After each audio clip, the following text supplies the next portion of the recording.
Hello students. First of all, an important update. Amader first semester batch is going to start from September 2nd week and it will be an online batch.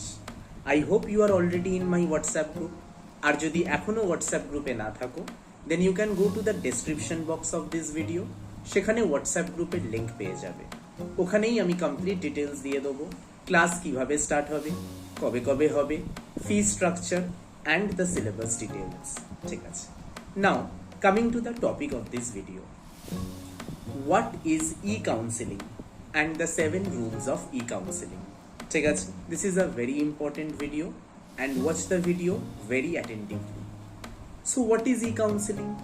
E-counseling is an online procedure that gives the students a chance to decide in which law college under Calcutta University they want to study for the next 5 years. মানে Calcutta university তোমাদেরকে chance দিচ্ছে এটা decide করার জন্য যে তোমরা কোন ল কলেজে পড়তে চাও ফর দ্য নেক্সট 5 years. তবে হ্যাঁ, your choice is definitely subject to your class 12 marks and to which category you belong. তোমার যদি ক্লাস 12 এ খুব ভালো মার্কস থাকে তাহলে তুমি প্রেফারেন্স 1 কিংবা 2 পেতে পারো, আর মার্কস যত নিচের দিকে থাকবে তত তোমার প্রেফারেন্স নাম্বার 12, 13 কিংবা 11 এরকম কলেজ তুমি পেতে পারো, right? And now I will be discussing the 7 rules of e-counseling. Okay, so right now an image is visible on your screen and we shall continue from there itself. Number 1. Those will be selected in any phase may wait for the next phase only to get best preferred college if the candidate will not get admitted in the selected college. মানে first ফেজে তোমার নাম এলো এবং first ফেজে তুমি দেখলে তোমাকে সেকেন্ড প্রেফারেন্স কলেজ দেওয়া হয়েছে, মানে আমি ধরে নিলাম সেকেন্ড প্রেফারেন্স কলেজ হচ্ছে যোগেশচন্দ্র। তো তুমি কি ডিসাইড করলে? না, অ্যাডমিশন নেব না, I will wait for the next phase, I will wait for the second phase. সেটা তুমি করতেই পারো এবং তুমি যদি সেকেন্ড ফেজের জন্য ওয়েট করো you may get হাজরা, মানে the first preference college. So this was rule number 1. Rule number 2. After getting chance in 2 consecutive phases, if the candidate will not get admitted, then the candidature will be treated as cancelled. So what does this mean? This means that a candidate can opt for the wait state only once. মানে একবারের বেশি কিন্তু waiting এ ফেলা যায় না। মানে first ফেজে তোমাকে কলেজ দেওয়া হলো, তুমি ওয়েটিং এ ফেললে, সেকেন্ড ফেজে তোমাকে আবার কলেজ অ্যালট করা হলো, আর ওয়েটিং এ ফেলতে পারবে না। সেকেন্ড ফেজে তোমাকে যদি কলেজ অ্যালট করা হয় you have to take admissions. Rule number 3. Those who will get first preferred college cannot wait for the next phase. মানে এই রুলটা জেনারেলি অ্যাপ্লাই হয় for the brilliant students. Suppose তোমার র্যাঙ্ক হয়েছে 10, ওভারঅল মেরিট লিস্টে তোমার rank হয়েছে 10, তাহলে তুমি ফার্স্ট প্রেফার্ড কলেজই পেয়ে যাচ্ছ in your first phase of admissions. তুমি হাজরাই পেয়ে গেলে, তাহলে তো আর ওয়েটিংয়ে দিয়ে কোনো লাভ নেই, কারণ প্রেফারেন্স নাম্বার 1 এর ওপরে তো আর কোনো কলেজ পাবে না। ঠিক আছে। Rule number 4. Press the click here to go to the wait state labeled button to go to the wait state and confirm the status after completing the step. মানে তোমার মনে হচ্ছে যে তুমি যদি ওয়েটিং স্টেটে ফেলো, নেক্সট ফেজে যখন তোমার নাম আসবে you may get a government college, তখন তুমি ওয়েট স্টেটে ফেলতে পারো। ঠিক আছে। অ্যান্ড আমি আরেকবারও বলছি, a student can opt for the wait state only once and not more than once.